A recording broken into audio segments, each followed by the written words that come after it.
Assalamualaikum warahmatullahi wabarakatuh. Salam jumpa, salam sejahtera untuk Anda semua, saudara-saudaraku dimanapun Anda berada. Kembali saya menemui Anda. Terima kasih yang tidak terhingga atas respon Anda terhadap konten-konten kami.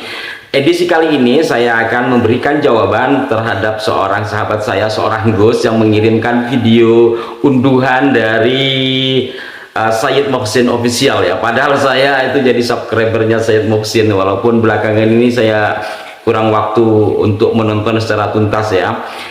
Yang dipertanyakan kepada saya adalah terkait dengan keterangan Elwisi van den Berg berkenaan dengan nasab Asmat Khan.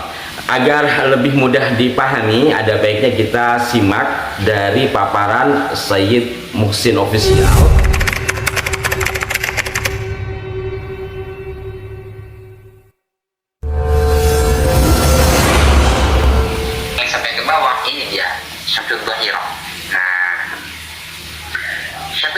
Ini pada halaman 522 ya, halaman 2 itu disebutkan keluarga Abdul Malik.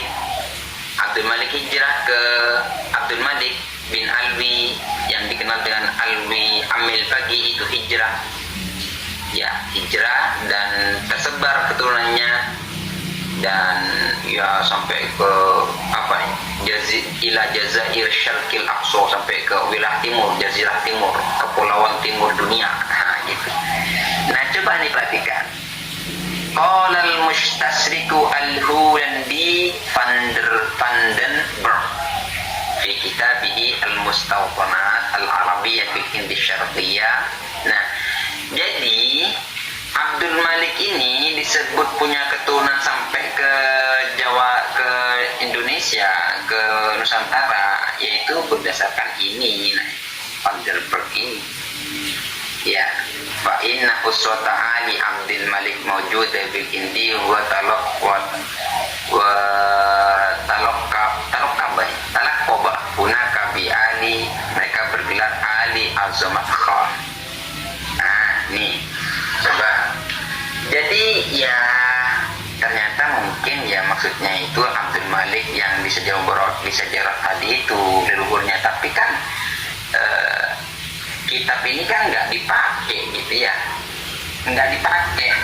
Kenapa? Jadi intinya cuma sampai di sini bahwa Samsuddohiro, kitab rujukan nasab dari kelompok Ba'alawi, itu diantaranya adalah mengutip dari tulisan Elwisi van den Berg Al-Walhandi. Ini saya juga pernah bahas ya beberapa waktu yang lalu. Ini terkait dengan seorang Habib yang mengatakan bahwa Wali Songo itu berasal dari Yaman, di mana itu dikatakan mengutip dari buku Elwisi van den Berg.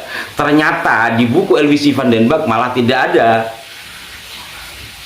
Lalu dari mana? Ini kenapa saya sampaikan, karena kita harus objektif ya. Jangan karena tulisan Belanda, data Belanda lalu dikatakan salah semuanya. Walaupun kita tidak mengamini semuanya, tapi setidaknya kita bisa melihat celah-celah mana yang memungkinkan benar, celah-celah mana yang memungkinkan tidak. Apalagi Van den Berg di dalam menulis buku ini adalah penelitian yang dia harus pertanggungjawabkan terhadap atasannya hingga ke Ratu Belanda untuk mengetahui koloni-koloni Arab diantaranya yang ada di Nusantara pada saat itu saking banyaknya. Intinya bahwa sudah beberapa kali orang mengatakan mengutip dari tulisan Van den Berg, tetapi di tulisan Van den Berg sendiri tidak ada. Kembali lagi kepada apa yang disampaikan oleh Sayyid Muhsin tadi, yang mengutip dari buku Van den Berg. Dan inilah buku Van den Berg. Buku ini adalah terjemahannya secara resmi oleh Ines. Kalau buku resminya yang diterbitkan 1886 itu berbahasa Prancis, yang kemudian juga diterjemahkan ke bahasa Inggris dan bahasa Belanda ya.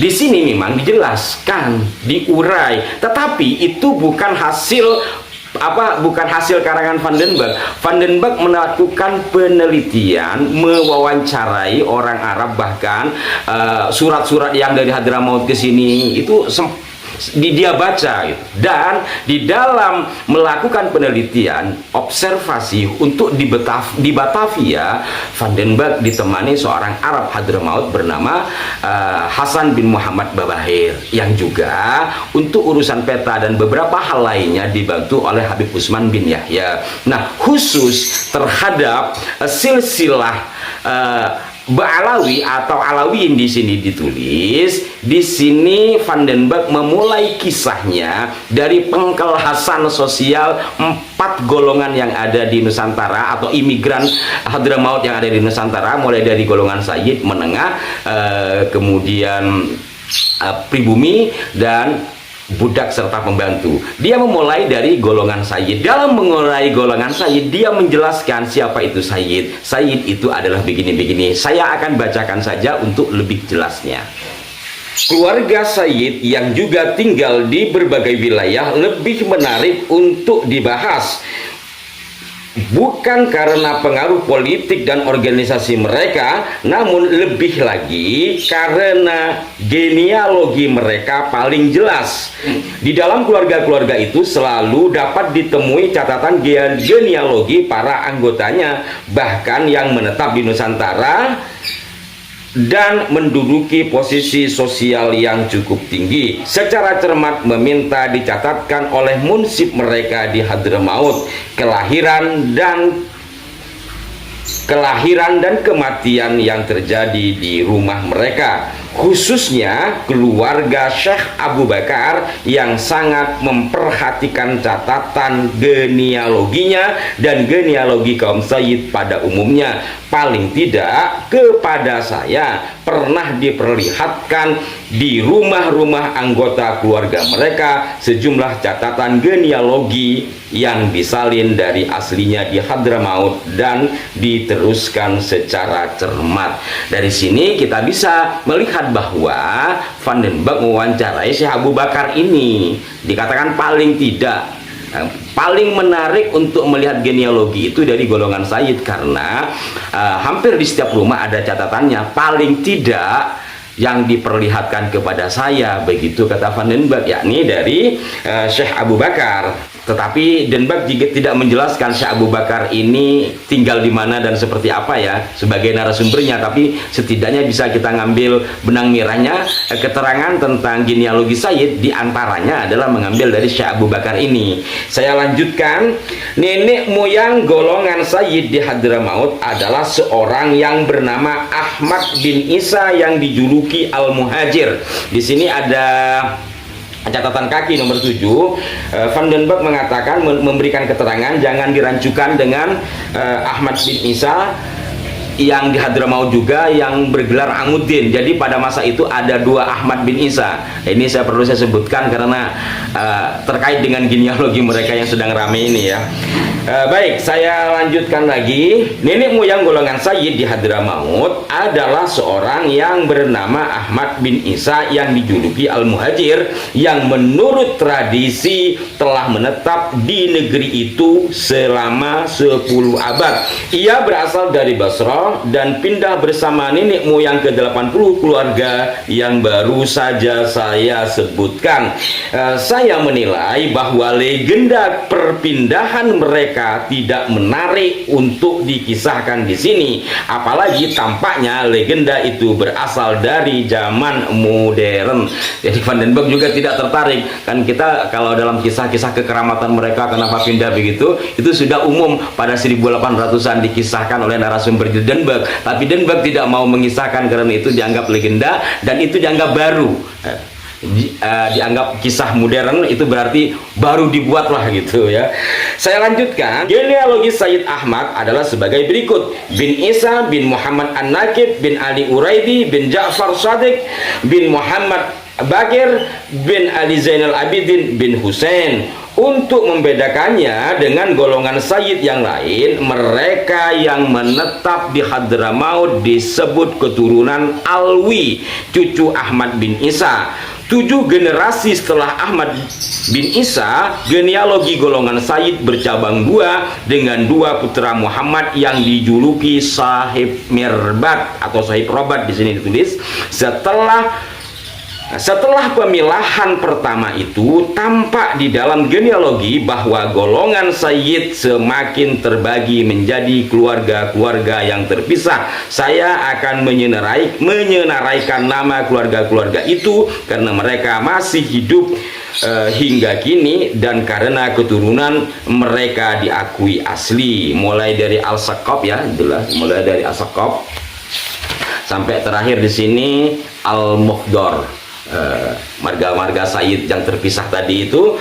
Kemudian saya lanjutkan, di antara keluarga-keluarga itu ada yang pada saat ini tidak ada lagi di Hadramaut, namun itu tidak berarti bahwa keturunannya habis sampai di situ.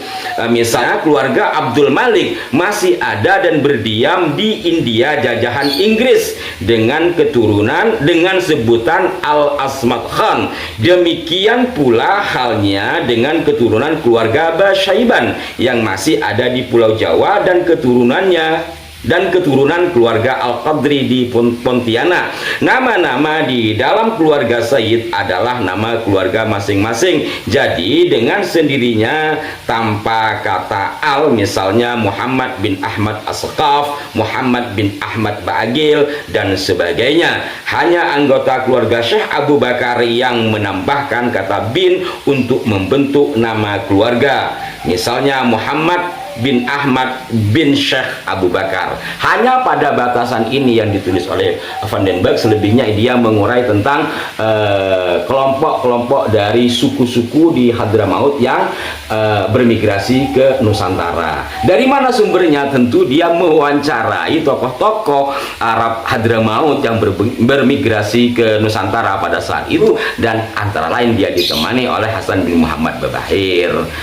Jadi intinya saudara-saudaraku sekalian, saya mengkhawatirkan juga beberapa tulisan dan penyampaian dari seseorang yang membawa-bawa nama Van den Berg, padahal dalam buku den Berg sendiri tidak tercantum. Kalau dikatakan penelitian 1884 atau 1885 hingga 1886, tidak lain adalah buku Lehidra Maut. Sementara di buku Lehidra Maut sendiri tidak ada. Lantas dari mana? Maka dikhawatirkan juga nanti mencatut nama Van den Berg untuk dikatakan sebagai seorang sejarawan, lalu di bukunya begini-begini, tapi nyatanya di bukunya tidak ada. Ini saya tidak menuduh, hanya mengajak kita semua untuk objektif di dalam menilai. Ketika dikatakan diambil dari den Berg, buku yang mana, pada halaman berapa, atau setidaknya buku yang mana, ada nggak di situ? Kalau tidak ada, berarti kan orang itu ngarang dewek. Demikian para pemirsa sekalian, mudah-mudahan bermanfaat. Mohon maaf jika ada kekeliruan. Sampai jumpa. Wassalamualaikum warahmatullahi wabarakatuh.